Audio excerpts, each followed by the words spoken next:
اولاد کے حصول کی تمنا ہو یا ایسی کوئی حاجت ہو جو پوری ہی نہ ہو، تو شرط یہ ہے کہ حاجت پوری نہ ہوتی ہو تو آپ 11 روز تک، 11 دن تک، 11 ڈیز تک جناب ام البنین سے استغاثہ کریں۔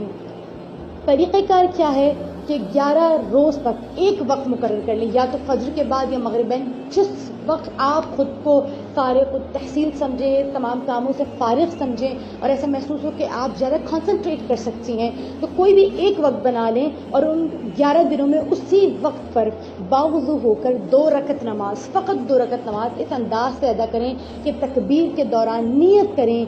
2 رکعت نماز استغاثہ بحضور جناب ام البنین باب الحوائج ادا کرتی ہوں قربت اللہ۔ اسے اس طرح سے ادا کریں کہ پہلی رکعت میں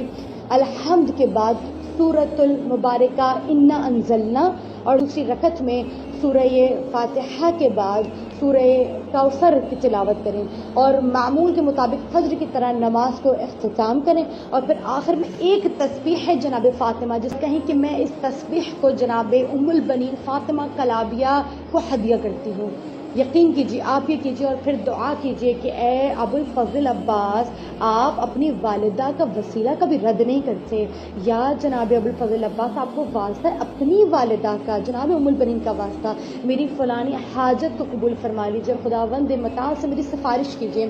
یقین کیجیے، آپ خود دیکھیں گے کہ آپ کا یہ 11 روز کا عمل مکمل نہیں ہوگا اور آپ کی حاجت تمام ہو جائے گی۔ میں نے یہ ورد اپنی زندگی میں 2 مرتبہ کر کے دیکھا اور نہایت پریشانی میں کیا، اور ایک مرتبہ تیسرا روز تھا اور میری دعا مستجاب ہو گئی، اور ایک مرتبہ چھٹا روز تھا اور میں نے دیکھا کہ میری دعا مستجاب ہو گئی۔ مطلب کبھی ایسا نہیں ہوا کہ میں نے اس نماز کو 11 دن پورا پڑھا ہو۔